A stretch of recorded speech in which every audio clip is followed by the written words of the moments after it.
ओम शांति।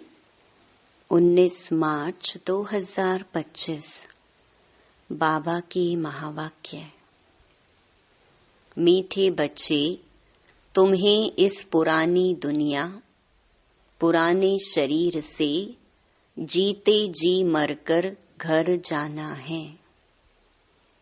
इसलिए देह अभिमान छोड़ देही अभिमानी बनो। प्रश्न: अच्छे अच्छे पुरुषार्थी बच्चों की निशानी क्या होगी? उत्तर: जो अच्छे पुरुषार्थी हैं वह सवेरे सवेरे उठकर देही अभिमानी रहने की प्रैक्टिस करेंगे। वह एक बाप को याद करने का पुरुषार्थ करेंगे। उन्हें लक्ष्य रहता कि और कोई देहधारी याद न आए। निरंतर बाप और 84 के चक्कर की याद रहे। यह भी अहो सौभाग्य कहेंगे। ओम शांति। अभी तुम बच्चे जीते जी मरे हुए हो। कैसे मरे हो? देह के अभिमान को छोड़ दिया तो बाकी रही आत्मा। शरीर तो खत्म हो जाता है, आत्मा नहीं मरती।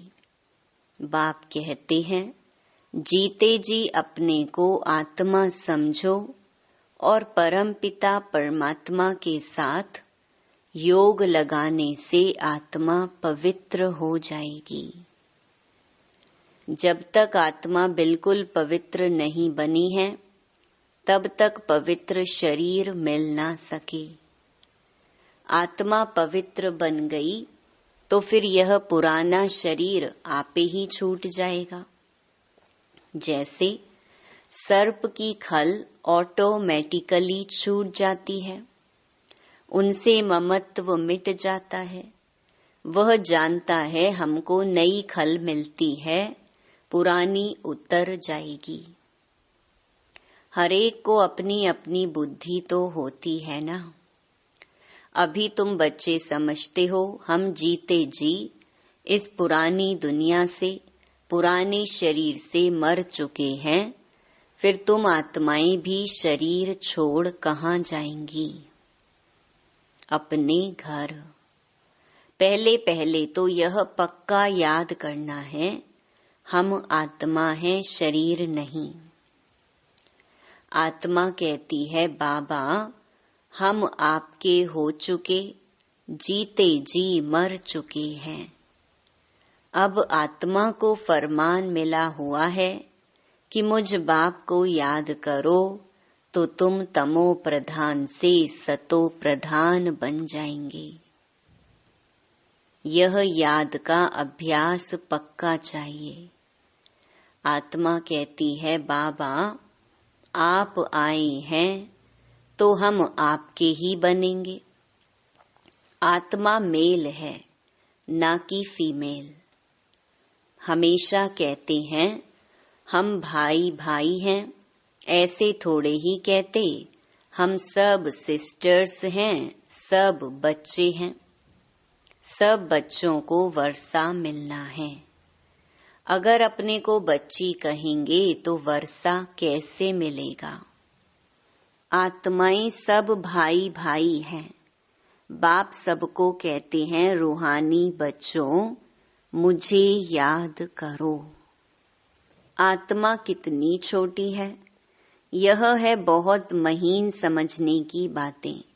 बच्चों को याद ठहरती नहीं है। सन्यासी लोग दृष्टांत देते हैं, मैं भैंस हूँ। ऐसे कहने से फिर भैंस बन जाते हैं। अब वास्तव में भैंस कोई बनते थोड़े ही हैं। बाप तो कहते हैं अपने को आत्मा समझो। यह आत्मा और परमात्मा का ज्ञान तो कोई को है नहीं, इसीलिए ऐसी ऐसी बातें कह देते हैं। अब तुमको देही अभिमानी बनना है। हम आत्मा हैं, यह पुराना शरीर छोड़ हमको जाए नया लेना है। मनुष्य मुख से कहते भी हैं कि आत्मा स्टार है, भ्रकुटी के बीच में रहती है। फिर कह देते अंगुष्ठे मिसल है। अब सितारा कहाँ, अंगुष्ठा कहाँ। और फिर मिट्टी के सालिग्राम बैट बनाते हैं। इतनी बड़ी आत्मा तो हो नहीं सकती। मनुष्य देह अभिमानी है ना, तो बनाते भी मोटे रूप में है। यह तो बड़ी सूक्ष्म महीनता की बातें हैं। भक्ति भी मनुष्य एकांत में कोठी में बैठ करते हैं। तुमको तो गृहस्थ व्यवहार में, धंधे आदि में रहते हुए बुद्धि में यह पक्का करना है, हम आत्मा हैं। बाप कहते हैं मैं तुम्हारा बाप भी इतनी छोटी बिंदु हूँ। ऐसे नहीं कि मैं बड़ा हूँ, मेरे में सारा ज्ञान है। आत्मा और परमात्मा दोनों एक जैसे ही हैं। सिर्फ उनको सुप्रीम कहा जाता है। यह ड्रामा में नूंद है। बाप कहते हैं मैं तो अमर हूँ, मैं अमर ना होता तो तुमको पावन कैसे बनाऊं, तुमको स्वीट चिल्ड्रन कैसे कहूं। आत्मा ही सब कुछ करती है। बाप आकर देही अभिमानी बनाते हैं, इसमें ही मेहनत है। बाप कहते हैं मुझे याद करो और कोई को याद ना करो। योगी तो दुनिया में बहुत हैं। कन्या की सगाई होती है तो फिर पति के साथ योग लग जाता है ना। पहले थोड़े ही था, पति को देखा फिर उनकी याद में रहती है। अब बाप कहते हैं माँ मेकम याद करो। यह बहुत अच्छी प्रैक्टिस चाहिए। जो अच्छे अच्छे पुरुषार्थी बच्चे हैं वह सवेरे सवेरे उठकर देही अभिमानी रहने की प्रैक्टिस करेंगे। भक्ति भी सवेरे करते हैं ना। अपने अपने इष्ट देव को याद करते हैं। हनुमान की भी कितनी पूजा करते हैं, लेकिन जानते कुछ भी नहीं। बाप आकर समझाते हैं तुम्हारी बुद्धि बंदर मिसल हो गई है। अब फिर तुम देवता बनते हो। अब यह है पतित तमो प्रधान दुनिया। अभी तुम आए हो बेहद के बाप पास। मैं तो पुनर्जन्म रहित हूँ। यह शरीर इस दादा का है। मेरा कोई शरीर का नाम नहीं। मेरा नाम ही है कल्याणकारी शिव। तुम बच्चे जानते हो शिव बाबा कल्याणकारी आकर नरक को स्वर्ग बनाते हैं। कितना कल्याण करते हैं। नरक का एकदम विनाश करा देते हैं। प्रजापिता ब्रह्मा द्वारा अभी स्थापना हो रही है। यह है प्रजापिता ब्रह्मा मुख वंशावली। चलते फिरते एक दो को सावधान करना है, मन मना भव। बाप कहते हैं मुझे याद करो तो विकर्म विनाश होंगे। पतित पावन तो बाप है ना। उन्होंने भूल से भगवानुवाच के बदले श्री कृष्ण भगवानुवाच लिख दिया है। भगवान तो निराकार है, उनको परम पिता परमात्मा कहा जाता है। उनका नाम है शिव। शिव की पूजा भी बहुत होती है। शिव काशी कहते रहते हैं। भक्ति मार्ग में अनेक प्रकार के नाम रख दिए हैं। कमाई के लिए अनेक मंदिर बनाए हैं। असली नाम है शिव। फिर सोमनाथ रखा है। सोमनाथ सोमरस पिलाते हैं।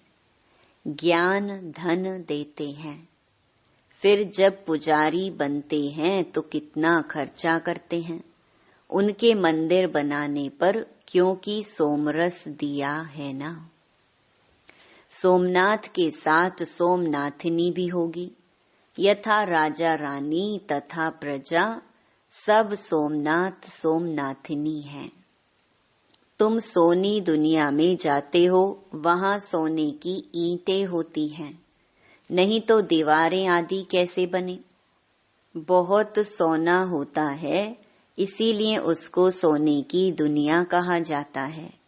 यह है लोहे पत्थरों की दुनिया। स्वर्ग का नाम सुनकर ही मुख पानी हो जाता है। विष्णु के 2 रूप लक्ष्मी नारायण अलग अलग बनेंगे ना। तुम विष्णुपुरी के मालिक बनते हो, अभी तुम हो रावणपुरी में। तो अब बाप कहते हैं, सिर्फ अपने को आत्मा समझ मुझ बाप को याद करो। बाप भी परम धाम में रहते हैं, तुम आत्माएं भी परम धाम में रहती हो।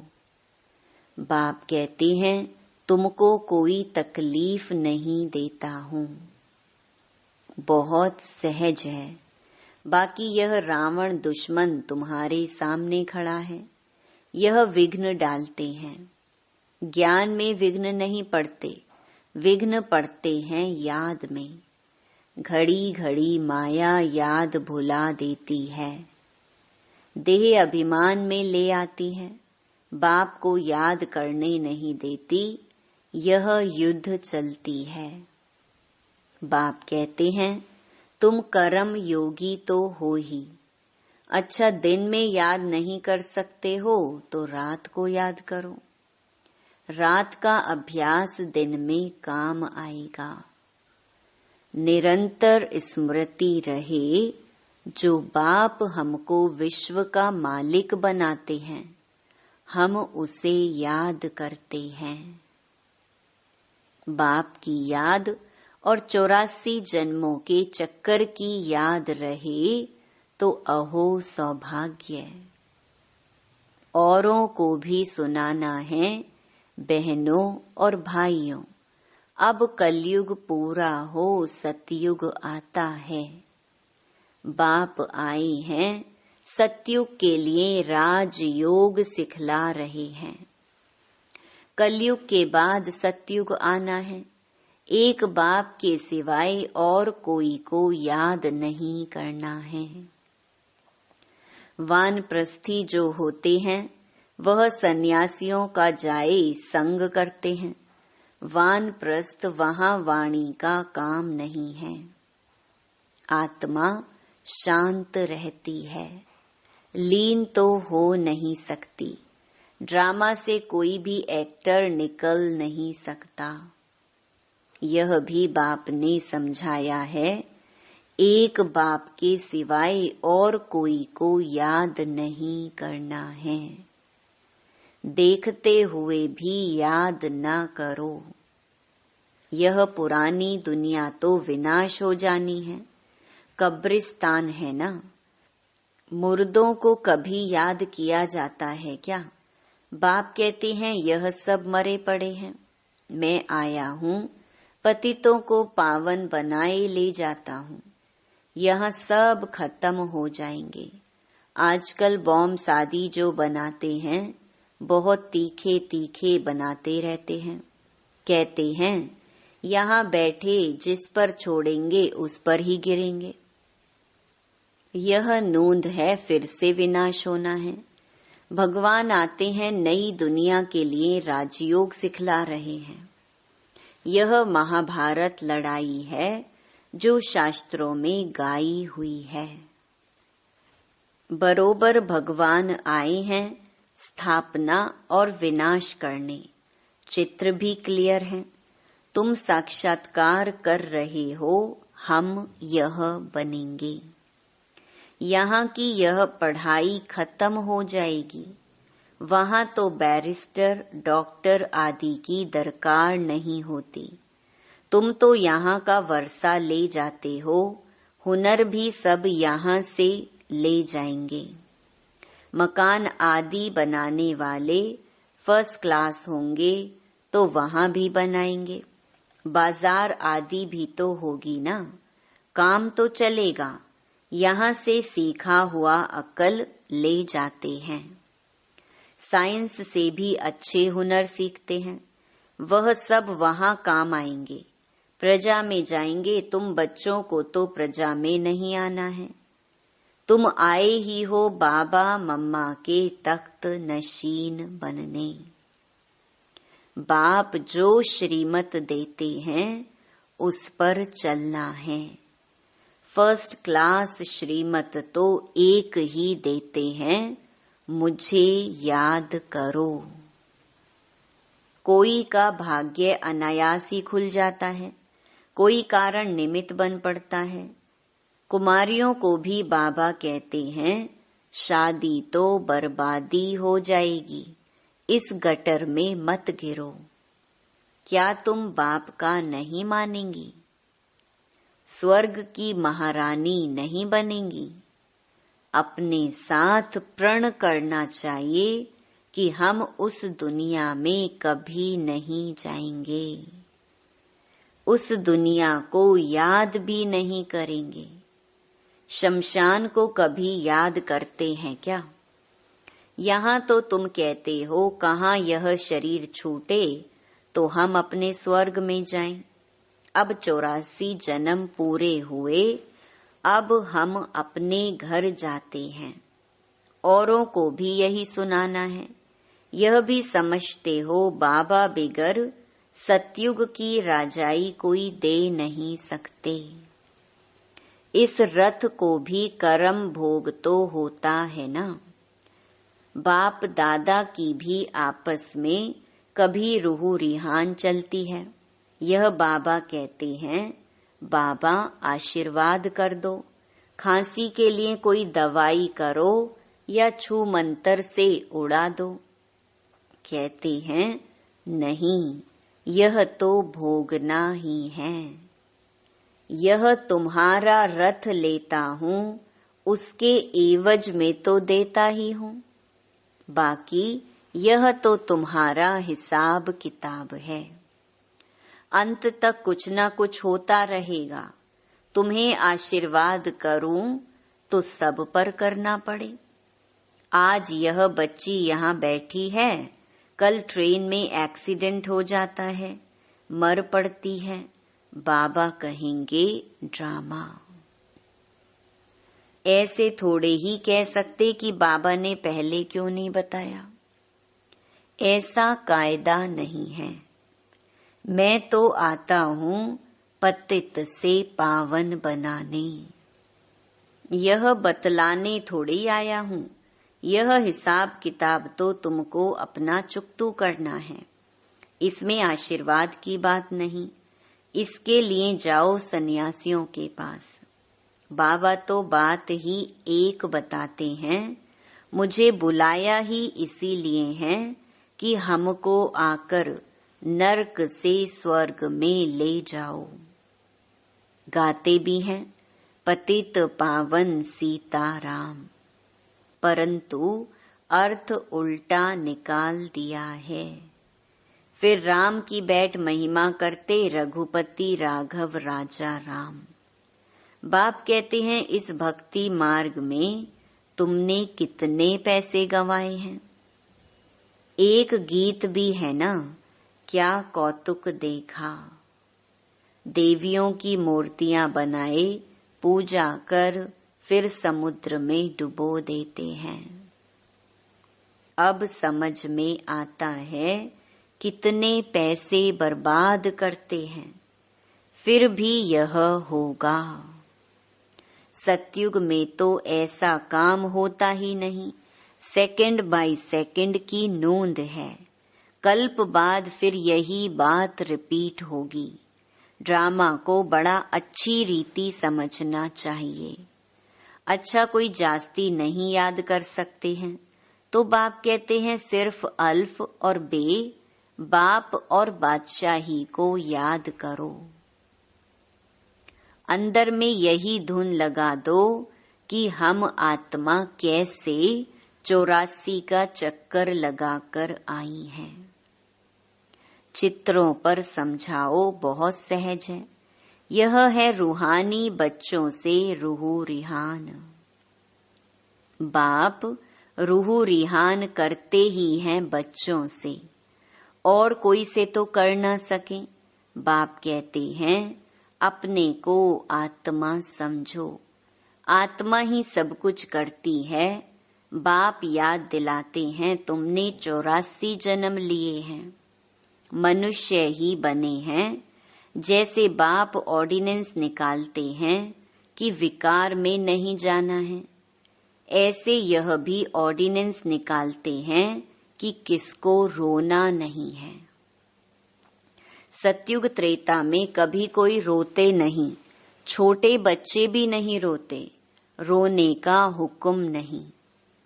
वह है ही हर्षित रहने की दुनिया, उसकी प्रैक्टिस सारी यहाँ करनी है। अच्छा, मीठे मीठे सिकी लधे बच्चों प्रति मात पिता बाप दादा का याद प्यार और गुड मॉर्निंग। रूहानी बाप की रूहानी बच्चों को नमस्ते। धारणा के लिए मुख्य सार। पहला, बाप से आशीर्वाद मांगने के बजाय याद की यात्रा से अपना सब हिसाब चुकतू करना है। पावन बनने का पुरुषार्थ करना है। इस ड्रामा को यथार्थ रीति समझना है। दूसरा, इस पुरानी दुनिया को देखते हुए भी याद नहीं करना है, कर्म योगी बनना है। सदा हर्षित रहने का अभ्यास करना है, कभी भी रोना नहीं है। वरदान, प्रवृत्ति में रहते मेरेपन का त्याग करने वाले सच्चे ट्रस्टी माया जीत भव। जैसे गंदगी में कीड़े पैदा होते हैं, वैसे ही जब मेरापन आता है तो माया का जन्म होता है। माया जीत बनने का सहज तरीका है स्वयं को सदा ट्रस्टी समझो। ब्रह्मा कुमार माना ट्रस्टी। ट्रस्टी की किसी में भी अटैचमेंट नहीं होती, क्योंकि उनमें मेरापन नहीं होता। गृहस्थी समझेंगे तो माया आएगी, और ट्रस्टी समझेंगे तो माया भाग जाएगी। इसलिए न्यारे होकर फिर प्रवृत्ति के कार्य में आओ तो माया प्रूफ रहेंगे। स्लोगन, जहां अभिमान होता है वहां अपमान की फीलिंग जरूर आती है। अव्यक्त इशारे। सत्यता और सभ्यता रूपी कल्चर को अपनाओ। आपकी आंतरिक स्वच्छता, सत्यता, उठने में, बैठने में, बोलने में, सेवा करने में लोगों को अनुभव हो, तब परमात्म प्रत्यक्षता के निमित्त बन सकेंगे। इसके लिए पवित्रता की क्षमा सदा जलती रहे, जरा भी हलचल में न आए।